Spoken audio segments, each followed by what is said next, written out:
Hello students, तो आज मैं आपके सामने एक कहानी लेकर आया हूँ, लैला मजनू का कहानी।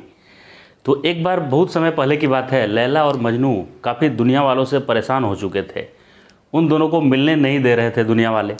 तो उन दोनों ने मिलकर ये फैसला किया कि क्यों ना हम दोनों जान दे दें। और वो एक चढ़ गए टावर पे, बहुत ऊंचा टावर था। और वहाँ से दोनों एक साथ एक दूसरे का हाथ पकड़कर और जंप मार दिए कि अब हम लोग को इस जीते जी तो मिल नहीं सकते हैं, तो शायद मरने के बाद अब ऊपर मिलेंगे। तो दोनों एक हाइट से मार दिए जंप।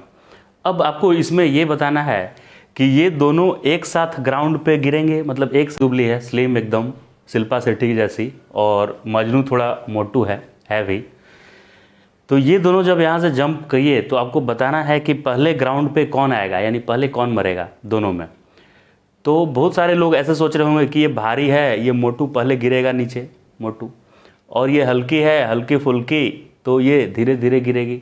जबकि इसका सही जवाब ये है कि दोनों एक साथ मरेंगे, दोनों एक साथ नीचे गिरेंगे। क्यों ऐसा होगा, क्यों एक साथ नीचे गिरेंगे दोनों? देखिए, इनको जो धरती माता है नीचे से बुला रही है, इनका मास ज़्यादा है मान लेते हैं, इनका कैपिटल एम मास है और इनका स्मॉल एम। तो इसके ऊपर फोर्स लग रहा है कैपिटल एम इंटू जी, और इसके ऊपर फोर्स लग रहा है स्मॉल एम इंटू जी। ओबियसली ये फोर्स ज़्यादा है और ये फोर्स कम, क्योंकि जी तो दोनों के लिए सेम है, 10 या 9.8। तो इस पर ज़्यादा फोर्स लग रहा है।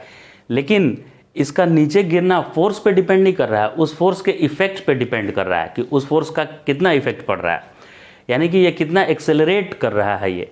तो एक्सेलरेशन का फॉर्मूला होता है फोर्स अपॉन मास, राइट।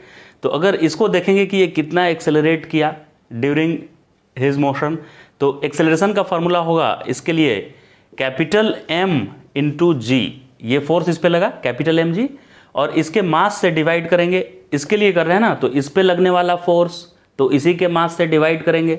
तो इसके मास से जब मैं डिवाइड किया तो मास से मास कैंसिल हो गया और A इक्वल टू जी आया, यानी ये 9.8 के एक्सेलरेशन से नीचे आ रहा है। इसके लिए भी करें तो इस पे फोर्स लगा स्मॉल एम जी, तो इसका एक्सेलरेशन होगा स्मॉल एम जी, यानी फोर्स डिवाइडेड बाई इसी का मास। तो इसी का मास m लिखे तो m से m कट गया, तो इसका भी देखिए g आ गया, यानी ये भी 9.8 से ही नीचे गिरेगी। तो दोनों में जब सेम एक्सेलरेशन प्रोड्यूस हुआ है और दोनों की इनिशियल वेलोसिटी सेम है, तो दोनों एक ही टाइम में ग्राउंड पे आएंगे। क्योंकि फॉर्मूला होता है यहाँ से यहाँ तक का डिस्टेंस, मान लीजिए दोनों को तो सेम डिस्टेंस ट्रेवल करना है s, और दोनों रेस्ट से शुरू किए, तो दोनों के लिए इनिशियल वेलोसिटी क्या हो गई, 0। तो s इक्वल टू ut तो 0 हो गया, plus half acceleration into time square. तो टाइम कितना लगेगा, 2 से इसमें मल्टीप्लाई कर दीजिए 2s, और एक्सेलरेशन यहाँ डिवाइड होगा और इसका लग जाएगा रूट, तो इससे आया टाइम। तो टाइम देखिए, दोनों को क्या सेम डिस्टेंस ट्रेवल करना है। ये जितना नीचे गिरेगा मजनू भाई, उतना ही लैला नीचे गिरेगी। तो दोनों के लिए s क्या है, सेम।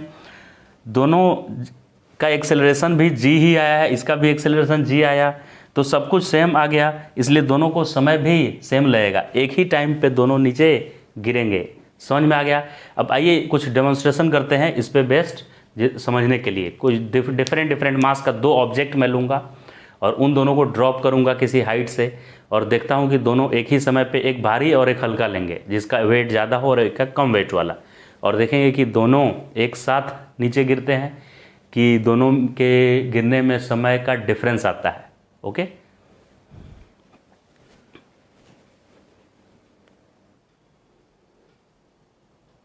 तो सबसे पहले मैं आपको दिखा रहा हूँ नीचे गिराकर।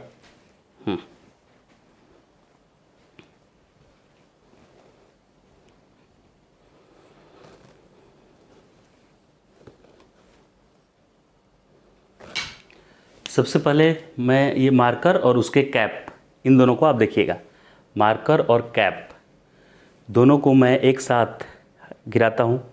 कौन गिरेगा ये स्लो मोशन में करके मैं आपको दिखाऊंगा, ध्यान से देखिएगा। दोनों को एक साथ मैं छोड़ रहा हूँ।